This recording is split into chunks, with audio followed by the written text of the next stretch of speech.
What has 2020 taught you? Always have a plan B. This can have two meanings. Always having the plan B pill is also extremely beneficial. There's never enough time to do all the nothing you want. I feel this, man. I thought that with all the extra time I had I would get so much more done. Turns out I just need to get a lot better at time management. Edit. If anyone is reading this and has suggestions for a book, article, or any other resource for getting more done and wasting less time, please share. I really want to improve this area of my life. To-do lists. Eisenhower's urgent/important principle app blockers. Website blockers. Read Wait But Why procrastination blog. Visualizing your day in the morning. Reviewing your day in the evening. This has the effect of when you find yourself time wasting, you'll snap yourself out of it because you know you'll be marking yourself in the evening. Makes you more mindful too. Pro tip. Have some kids. You'll be so busy that even a few minutes free each day will be used to maximum efficiency. You'll get more done in an hour post kids than a whole day pre kids. Yeah, I can't imagine having kids. In a large part for this reason. Thanks for all the suggestions. I love the Wait But Why procrastination blog, but I feel like it was just a very insightful diagnosis of the problem without much in the way of a solution. At least that was what I remember my impression being. That the baseline on what I can handle has leveled up. Absolutely. Even then, I'm still not sure if I'm doing that great of a job of handling it. I recently realized that I'm in fact handling it worse than I thought I was. More alcohol, less exercise, more depression, possibly more escapism, and I'm not sure that knowing other people are having the same issues makes it any better. I feel that I keep feeling worse and worse. Wish I could see an end in sight. Just because there's not now doesn't mean there won't ever be. It's okay to be in a rough place right now mentally. Don't blame yourself for it.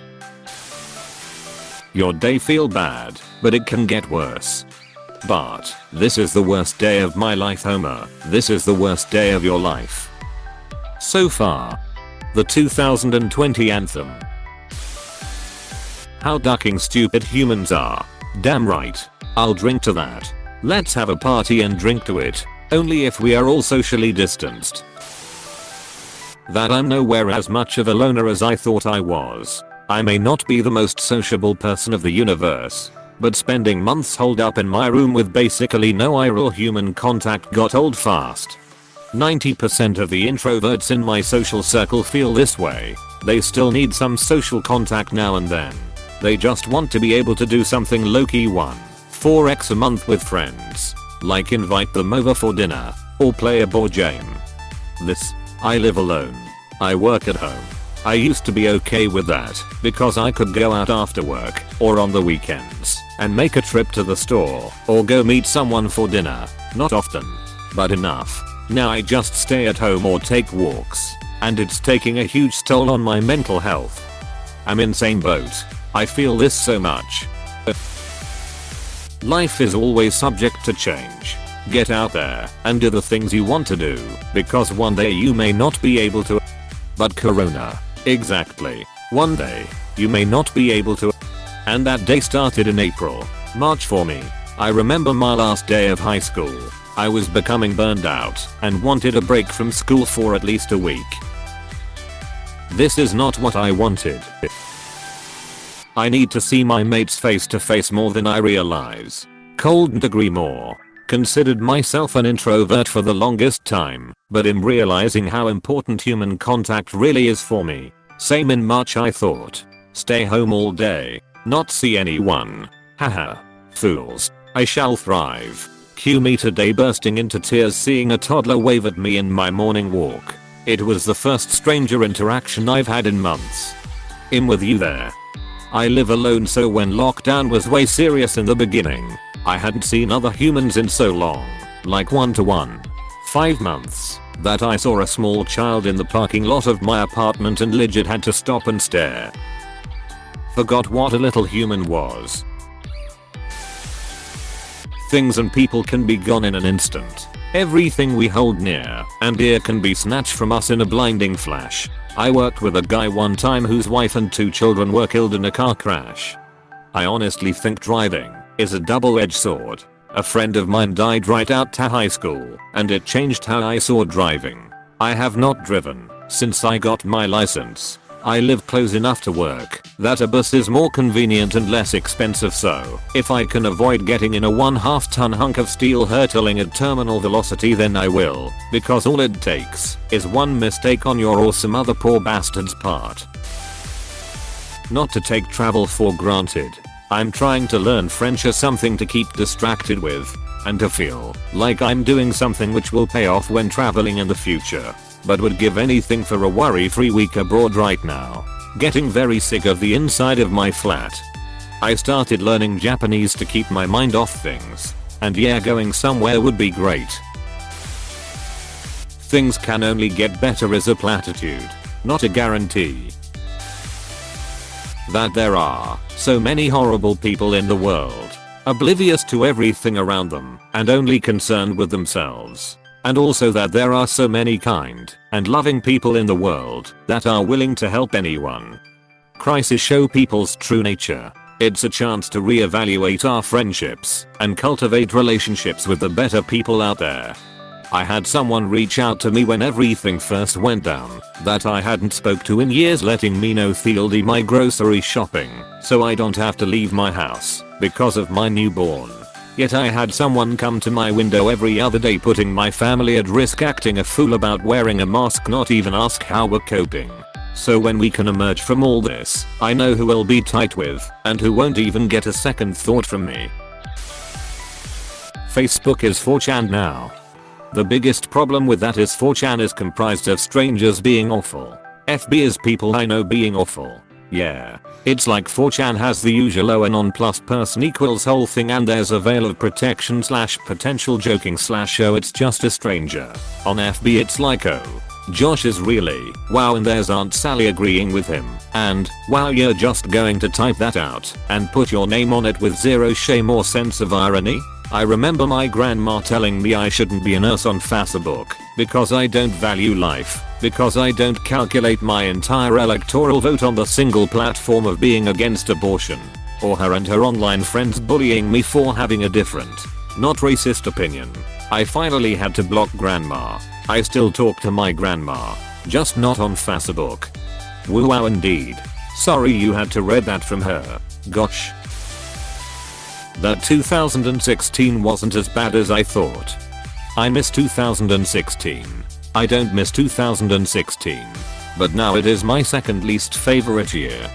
It's my 5th least favorite year, right behind 2017, 2018, 2019, and 2020.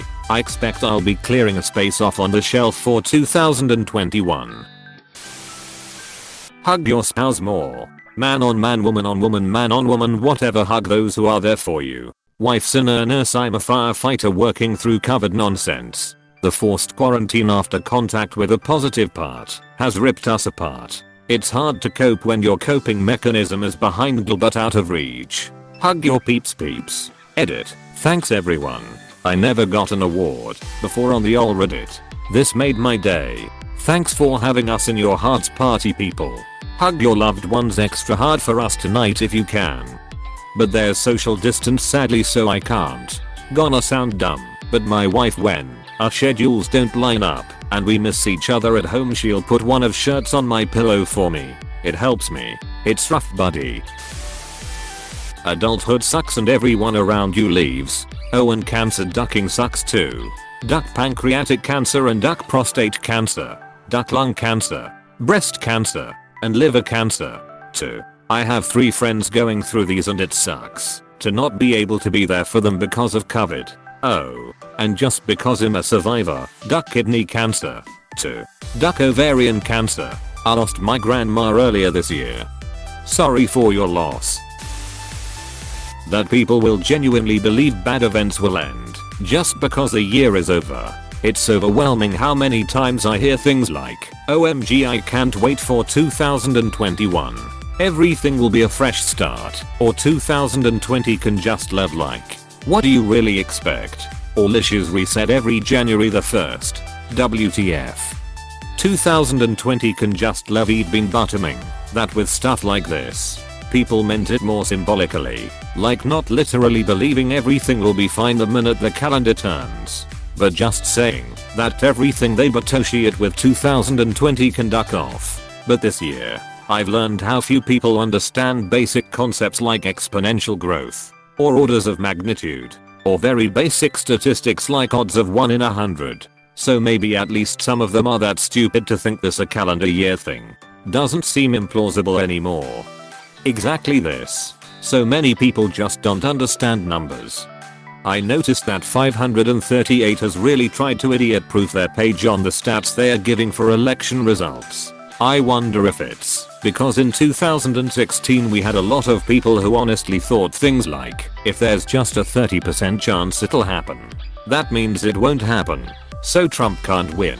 Which is not the case. It means it'll happen 30% of the time. In 10 times, the thing will happen 3 of them. And that's the way 538 is explaining it now.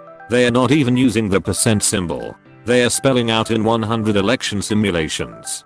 Trump wins 31 of them, and also having a little cartoon fox explain that unlikely events can still happen. That I really enjoy not having the pressure to hang out with people looming over me all of the time. Same. Always knew I was an introvert, but didn't realize just how long it would take for me to be completely alone before I started to want human contact.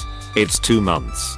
By the way, my work went remote mid-March, and I live by myself. All my coworkers would go on about staving off loneliness via their Zoom parties with their friends and video workout clubs etc. But it wasn't until 2 months of isolation later, mid-May, that I started to feel the need to socialize. You know how introverted you are when there is a quarantine and your life barely changed. Checks and balances can be ducked by a conglomerate of holes. Also, Padme was right. Democracy dies with thunderous applause. Democracy dies with thunderous applause. Holy shit. This bore repeating. Open bracket. Life never goes as planned. That I shouldn't wait to tell people I love them. That I can be a lot stronger and confident than I give myself credit for. Gotta look for the positives, right? Edit. OMG, thank you for the silver award. That's made my day. Well spoken. That nothing ducking matters, and that you are responsible for your own happiness. The universe does not give a flin rats, but about any of us. People are dumbbits. 2020 has taught me that it was worse than 2019. Death sucks. Illness sucks. Isolation sucks. Bankruptcy sucks. And divorce and death of your dog. Not to mention, having a bad case of hemorrhoids. The best years of my life are going to be funny. Those already were the best. Wait. Those are the best? Don't act like a child. Although I'm a child. I'm a child too. Chris Hansen has entered the chat. How selfish and stupid a large number of people I used to think of as friends truly are. I used to think my friends were too busy with work and college. They still don't message me back. Too busy as an excuse for don't care a lot of the times. The rich get richer, while the poor get poorer. It's already bad enough under normal circumstances, but in global crisis situations this applies even more. Global crises are fantastic for the 1%. It's like a great big fire sale for land, stocks, companies. They get to buy it cheap from people forced into desperation, forfeiting their homes. 401 ks. Small businesses, etc. to keep their family fed. All that stuff still holds its value when the crises end. So their wealth balloons as soon as the rest of humanity does the hard work of fixing whatever broke. Today it's only a few dozen families that would need to go away for everyone on earth to double their wealth. Not advocating anything, just saying. I remember reading a really enraging article about how billionaires were buying up a ton of priceless artworks from distressed art museums in 2008/2009. It can worse. Anything can get worse, the pessimist says. Things couldn't get worse. The optimist says. Oh yes they can. The more we complain, the more shut 2020 gives us complain about. So I'm just looking for the positives and counting down the days. Counting down the days to what? Don't duck your boss. Oh yeah. No shut. I snorted my coffee when I read this. Glad to give you a good laugh. That Twitter is a really bad place to be. Social media is a really bad place to be in general. Whatever you do, don't try to have a debate because it will quickly spiral down into an argument. Having a job is a lot more than just making money. And don't eat random animals or people. Yeah, definitely. Having a job is a lot more than making people too. People lost all their damn brain cells. Also, life is shut. Get out and help some people who need it. Also, practice expressing gratitude to those who are kind to you. Hey, thanks so much for watching. If you want more videos, don't forget to like and subscribe. You are helping me a lot. Thanks again.